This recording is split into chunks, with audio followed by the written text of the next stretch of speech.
This bulletin is coming to you live from the Joy 99.7 FM studios here in Kukumlemle at digital address GA0993341. Also live on Love 99.5 FM in Kumasi, affiliates across the country, including ATL FM in Cape Coast, Radio Max in Takrade. It's on ABN Radio in London and around the world at myjoyonline.com. The news is brought to you by UMB Bank, UMB Speed Up, DigiBank, Let's Go. In this edition, with Ghana's cases increasing at an alarming rate, we'll hear from Joy News sources who say the country's COVID-19 treatment centers are stretched and some patients are being asked to go home to make way for critically ill patients.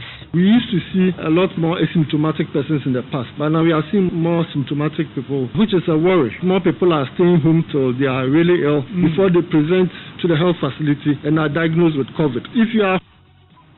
Meanwhile, Minority asks government to immediately resume work on abandoned health infrastructural projects to help deal with the congestion of COVID-19 treatment centers. Some are 70% complete, 60% complete, 80% complete. For the past 4 months, if we were any serious nation, we could have put a little resources into those infrastructure, bring them up, finish them, and let's designate those facilities to COVID-19.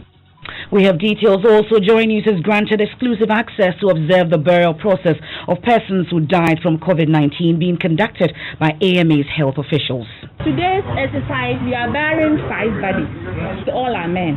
We put the body in the body bag before we place them inside the coffin. Then there will be somebody to escort to the cemetery for the burial team to also start doing the burial. We are live from the cemetery. Engineer predicts more flooding in Accra this year as Odo drain silting is equivalent to 9 million bags of cement fills the waterway. If you're using about 20 trucks even per day, and each of the trucks can actually carrying the silt in an ideal situation, you are talking about 281 days. We have sports. Former Sports Minister Nilante Vanderpoel wants government to provide financial relief for football clubs while they await the return of football. More to come from him in 20 minutes. And later on, Spotlight.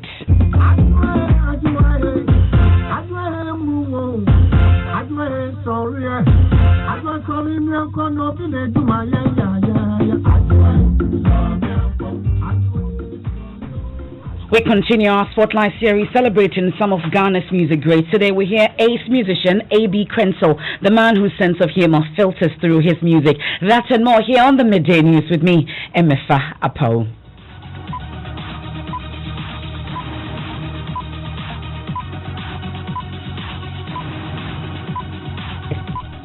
And this afternoon, health officials at the East Municipal Hospital's COVID-19 Treatment Center in Accra have expressed worry about the increasing cases of symptomatic cases of the infection. It has now been confirmed that more COVID-19 positive persons are now being hospitalized because, unlike before, more persons are now falling sick from the virus. Head of our health desk, Fred Smith, has more. 150 new cases in the last 24 hours is the least number of cases Ghana has recorded in the past, to around 300 cases on a daily basis, many of these showing symptoms of the infection, contrary to how the virus has behaved in the past 2 months of the outbreak in the country. Health officials are worried about the new trend. Listen to Medical Director at the East Municipal Hospital's COVID-19 Treatment Center, Dr. Ebenezer Odro-Mensah. Now, what we realize is more people are getting ill from COVID-19. We used to see a lot more asymptomatic persons in the past, but now we are seeing more symptomatic people now, which is a worry. It shows that more people are staying home till they are really ill before they present to the health facility and are diagnosed with COVID. If you are home and you have a fever, you have a cough, you have difficulty breathing, please don't just stay at home or buy paracetamol from the drugstore. Get to a health facility, get the appropriate clinical diagnosis, and if it's COVID, we can start treatment early so that you can have a full recovery. I want to avoid deaths from COVID in Ghana. Joy News understands all treatment centers in Accra are now stretched as a result of the situation, and some health professionals who've tested positive have been told to go home and self-isolate or go to Cape Coast for treatment. Director General of the Ghana Health Service, Dr. Patrick Abwaje, however, denies this. In our work, there are times that our surges may come for about 2-3 days, and then everybody gets alarmed that people are coming. Then it stops. And so currently, as at the last time, East has a capacity of 100 beds. As at 2 yesterday, we had just about 62 patients there. So there are days that you see a few more cases and then it stops. So these are surges. So we normally would do a weekly average, a moving average. That's when you can already say you are sort of congested. But it is when you start seeing a few more cases unusual in a particular day, you get a bit worried. But then if it's not sustained, then that's okay. But pharmacist and fellow at the Center for Democratic Development, Dr. Kwame Asiedu Sapong, says he has information to support the report that the country's health systems may be indeed stretched. We are hearing that more people are coming to hospital with symptoms, which means that they would require treatment in treatment centers. These are people that you cannot take to the isolation centers. Joy News sources also say there's now backlog of cases as some testing centers have been asked to stop, with some medical professionals who've been tested for the virus still without their reports after 16 days. Even more worrying is the fact that some Ghanaians are not adhering to the preventive measures. Joy News monitoring shows people are not practicing social distancing and are either not wearing face masks at all or are wearing it the wrong way, exposing themselves and others to the virus. Because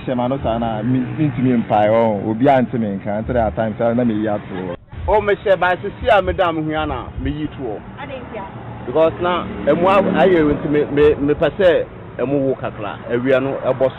people are dying of hunger and they say it's corona. Let's say the truth.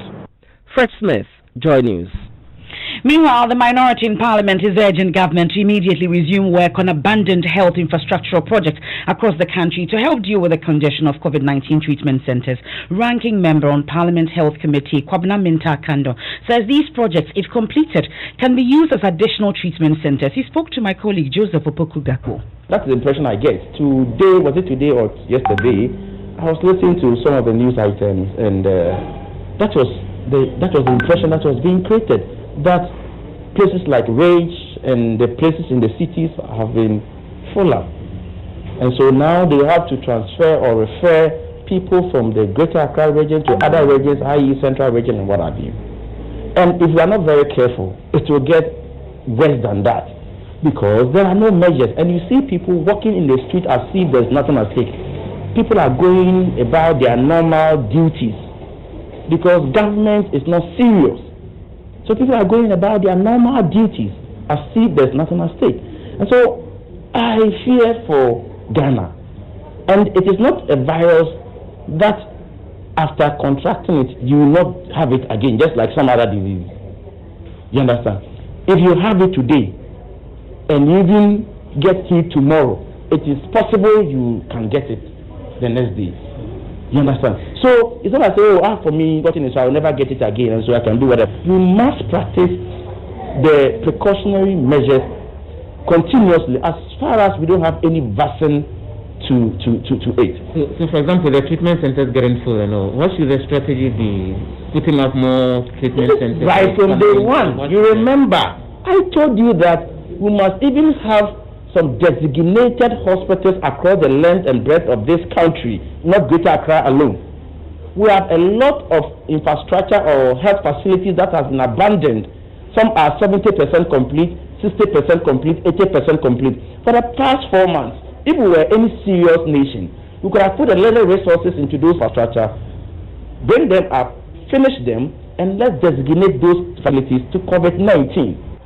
That's the ranking member on Parliament Health Committee, Kwabena Minta Akando, speaking to my colleague Joseph Opoku-Gakpo. Now let's head to the Central Region, where about 45 health staff of the Winneba Trauma and Specialist Hospital have been asked to go home and self-isolate pending the outcome of their COVID-19 test results. So according to the management of the hospital, the staff have been exposed to a COVID-19 patient who stayed in their facility for a week. Correspondent Richard Kujonyako is following the story closely. He joins us on the line. So we understand that 2 units of the hospital have been shut down as a result. What more can you report, Richard? Well, so as you indicated, 2 units of the hospital have been shut down, the accident and emergency center, and then the male ward are the affected units. The man is said to have been sent to the hospital about a week ago. He was also said to have exhibited some signs, COVID-19 signs, and then following that his samples were taken and the result turned out positive. He's also said to have been received in these 2 units, and that is why all the staff there have been told to go home to self-isolate. But the Winnipeg Trauma and Accident Center is a treatment center, but the nurses and the health officials there say that there is no holding bay. So if there had been a holding bay, when they discovered that the man was showing some symptoms, they would have kept the man in the holding bay, pending the test result that would have come. Well, that's my colleague Richard Kojonyako in the central region. We head to the western region where health officials are stepping up their trace and test program following a surge in cases there. The region is one of the 2 described by the Ghana Health Service as new hotspots in the country. It now has the country's 3rd highest cases after Greater Accra and the Ashanti regions, currently with a case count nearing 800. Correspondent Inatalia Kwanza has more. The region now has the highest case after Ashanti and Greater Accra, with a case count of 778. Whilst only 10 have recovered, 1 of them have died, leaving 767 active cases, according to the latest figure published by the Ghana Health Service. But the inadequate testing capacity is hampering efforts at effectively tracking and slowing the spread. So far, 4,800 samples collected for testing remain in the laboratory. But the regional minister, Dr. Kobna Ochreda Kumensa, who has been speaking to journalists during the disinfection of military barracks and basic schools by Zoom Lion in the capital Takoradi, said facilities at Takoradi COVID-19 test laboratory are being improved to boost its testing capacity.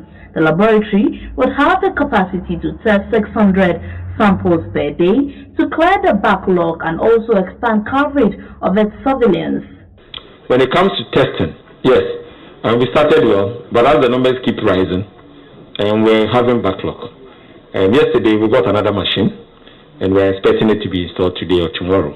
And I believe that will clear a lot of the backlog. So we would have gotten 2 machines at veterinary.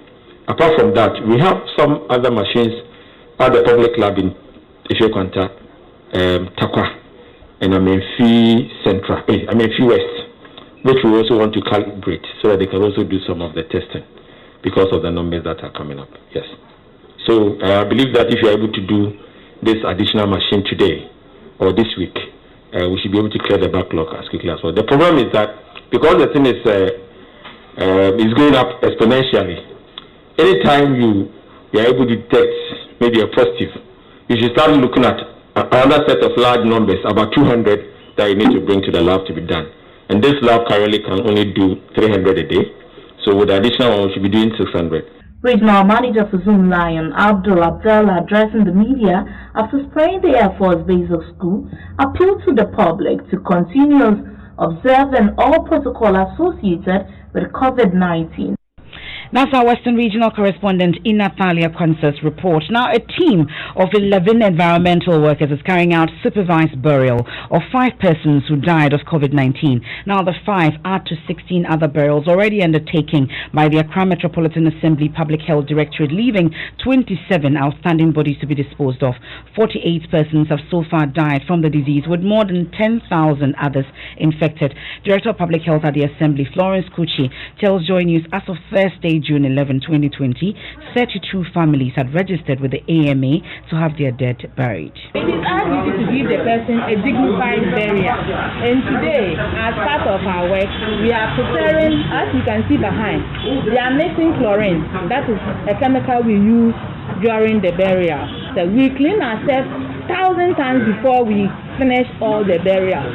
So this is part of trying to put in place the infection prevention control measures that have been set up.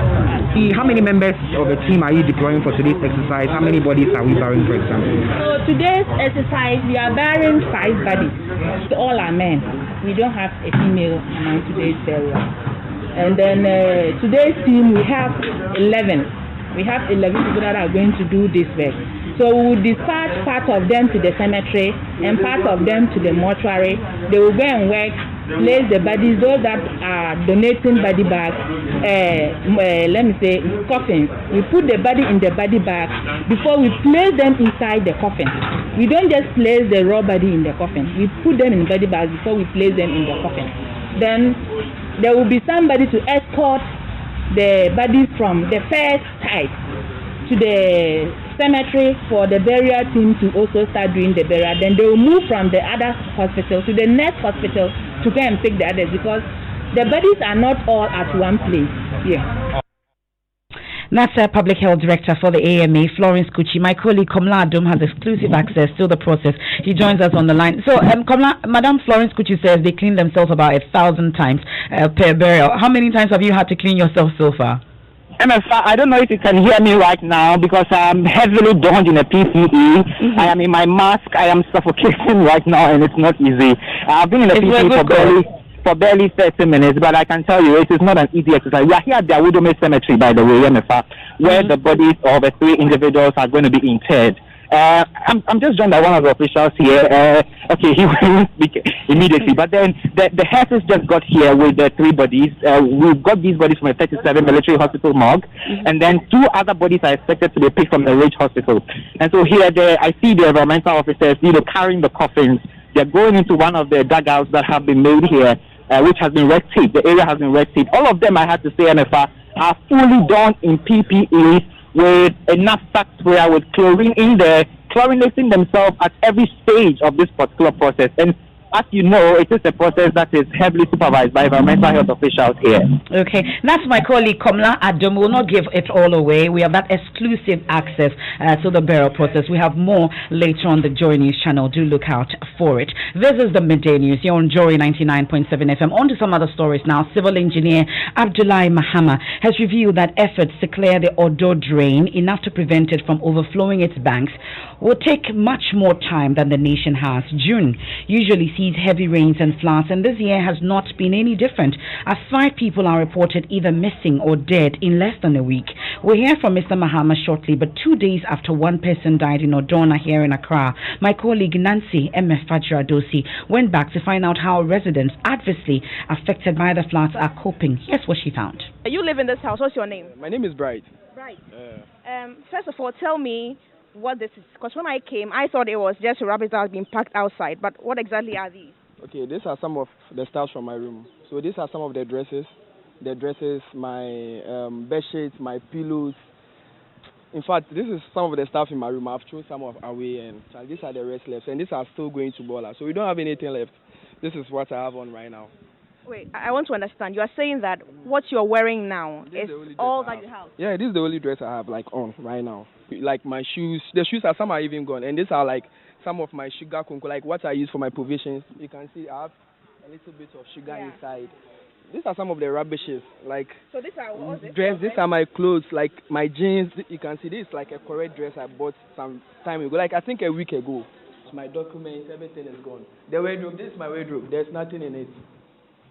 It's empty. Where did you sleep this past few days? Where have you been sleeping? Oh, we have just been hanging around. I stand here and I overlook quite a number of houses around, and I still see that they still have clothes and mattresses on their walls. But something caught my eye when I got to this neighborhood. I realized that a church has had its wall broken. They say that the day here, the water full up the wall. If you see the wall full up, the pressure push the wall. The water spoil the speakers, the machines, and proof the way out. Some residents there interacting with my colleague Nancy Emefa Apawu. Now, the flood victims have been demanding pragmatic solutions to the perennial flooding. Civil engineer Abdullahi Mahama, however, has bad news for these residents. I just did a small calculation. You see, from the end of the Odo, that's the seaside, towards Aveno, it's about 3 kilometers. I just say we have only 5 meters of the Odo silted, which is even beyond that. You're getting about 450,000 cubic meters of soil. Now, if you're using about 20 trucks even per day, and each of the truck can actually carrying the silt to go and dispose of the outskirts of Accra in an ideal situation, you are talking about 281 days. That will go beyond the next year. Engineer Mahama also predicts more flooding this year. Already we have challenges with the polythene bags in the system, or the polythene bag that is produced by the country in demand. Now, something has just been skyrocketed. We are looking for PPEs in the region of millions of quantities. If we don't get a way to treat some of these waste, which has come to add to what the already existing challenge, we're going to have a serious problem at our hands. We have big issue when it comes to how we dispose of our refuse.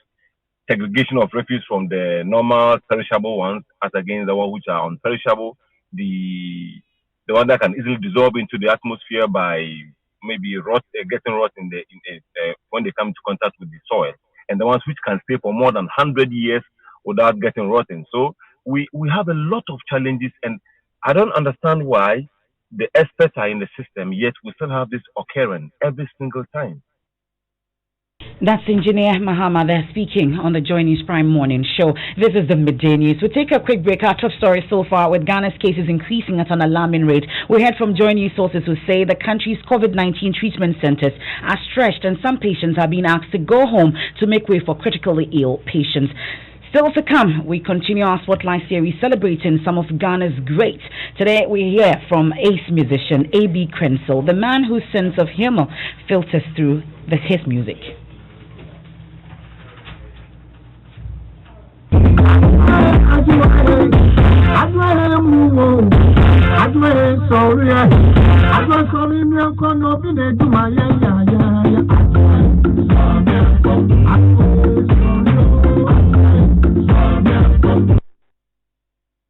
When you want it, just Momo it. When you tire for the long queue in the supermarket, just Momo it.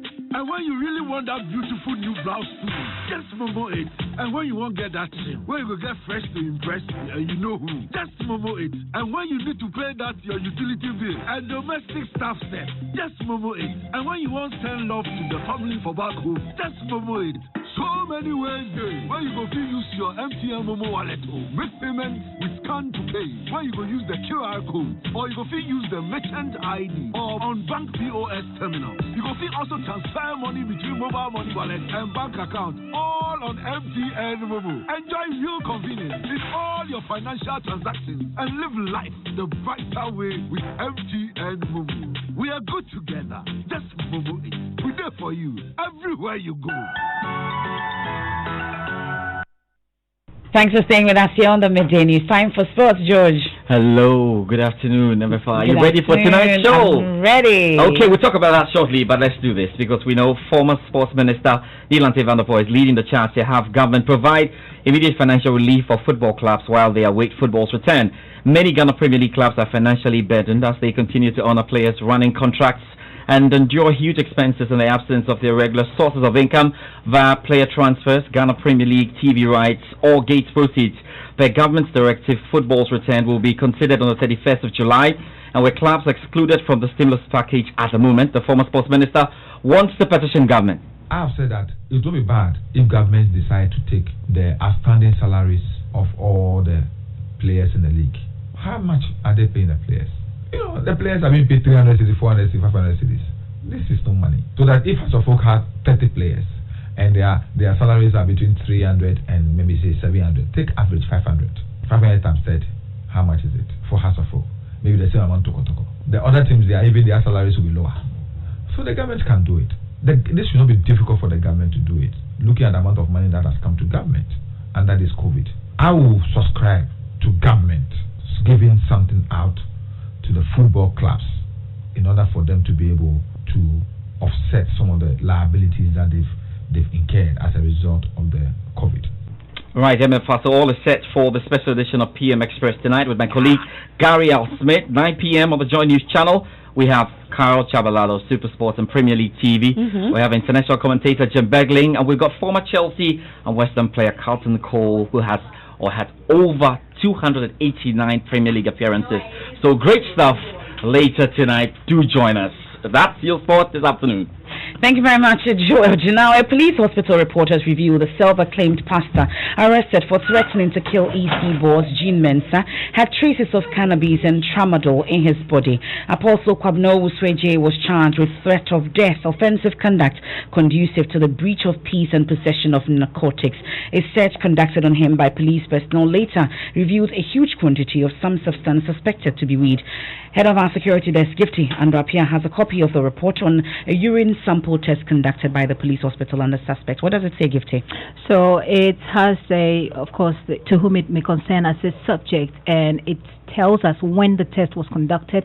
That was 1745, and he was essentially tested for 8 substances, namely opiates, which tested negative, tetrahydrocannabinol, which is tested positive, which is an active chemical in cannabis, and tramadol, which also tested positive. Alcohol negative, benzodiazepines negative, cocaine negative, methamphetamine negative, and cotinine also negative. It is signed by Dr. Adwa Nuru Penin, Psychiatry, Superintendent of Police, Ghana Police Hospital. Well, there have been accusations against the police for planting the illegal narcotic substances found on the suspects. Minority spokesperson on Defense and Interior Committee, James Agalga, claims planting of marijuana on suspects by security operatives is a common practice and questions whether that wasn't the case in his arrest. His right to a fair trial has already been compromised. You have paraded him before the whole world. At the time of his arrest, he was not searched. The weed was not immediately found in him. Subsequently, we see him before the cameras with substances suspected to be weed. The question to ask is, did somebody plant the weed in the suspect? Remember that the Inspector General of Police himself came out and issued an order to his men to desist from planting weed in suspects. It means that this is a practice that is common. But Chairman of Parliament's Defense and Interior Committee, Sethi Champion, says the security agencies did not plant any narcotic substances on Apostle Kwabno J. Those are suspicions. As far as I'm very much aware, this was not a plant by any security service. You all watched the social media clips that are flying around. You would see that the guy had a pouch on him. He had a wallet on him. I don't need to go further. The investigation will speak to itself. And I don't think anybody will take interest in planting substance on any other fellow. That will be criminal in its nature. And I think it is against our law. That's the chairman of Parliament's Interior and Defense Committee, Seth Echampo. Now let's head to the court, and we know that the National Democratic Congress has withdrawn its request asking the Supreme Court to rule that the EC does not have the power to compile a new voters register. This was after the court had asked the party to make a choice on which of its reliefs it wants to pursue. The party has meanwhile urged the court to reject the EC's legal justification for the exclusion of the current voters ID card in the exercise slated for June 30. The Apex Court has said June 23 to deliver its judgment. Court correspondent Joseph Akable monitored proceedings. He joins us on the phone. So Joseph, first tell us about this request by the court to the NDC regarding the substance of its case. The court said that the way it had framed its reliefs were a bit problematic, and so they wanted the party to be clear on what exactly it wants the court to grant in terms of request. And so the NDC, Mr. Tamaklo, representing the party, had actually wanted to confer with the party before deciding, but the court made a point that as a lawyer in the case, he should be able to tell the court directly which of the reliefs it wants the court to deal with. And so he withdrew the relief that relates to challenging the power of the Electoral Commission to compile a new register. And instead said that they are challenging the decision to exclude the current voters ID card. And so the court struck out that particular relief as abandoned and proceeded to say that to deal with the relief relating to the exclusion of the voters ID card. And what exactly was the response from the EC side?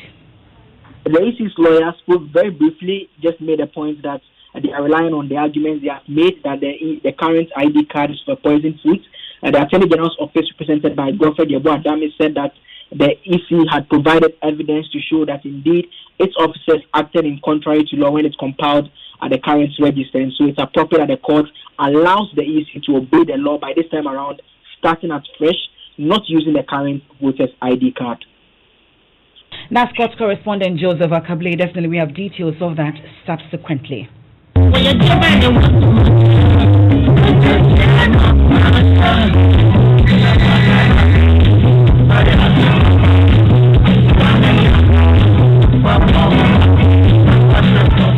And some of his songs over the decades that got many Ghanaians talking Alfred Benjamin Krenzel, popularly known as A.B. Krenzel, is one of Ghana's legendary and celebrated high life artists. But he's always been known by many as the man whose songs contain controversial lyrics. He's on Spotlight today. Born in Pretoria in the Western region, A.B. Krenzel started off music as a member of the Strollers Dance Band in Takoradi in 1967. A.B. Krenzel moved on to play and compose songs for other bands, including the El Dorados Band of the Abolso Glass Factory, The Lantics, Sweet Talks, and more.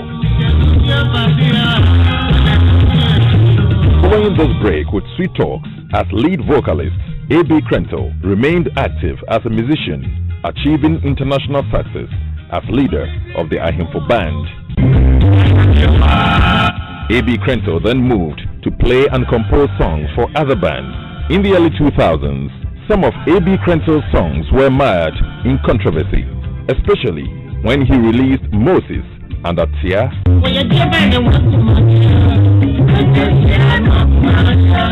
The songs got the Christian Council and some major players in the music industry talking. A.B. recollects those moments. Discussions over Moses, there was too much, especially Christian councils. A lot of discussions about this issue. But how does A.B. Krenzel get what has been described by some as controversial lyrics for his songs?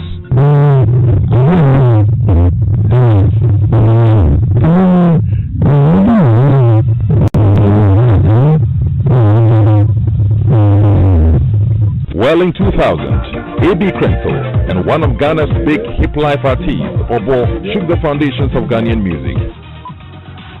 Another spotlight on A.B. Krenzel. We'll give you the full report subsequently.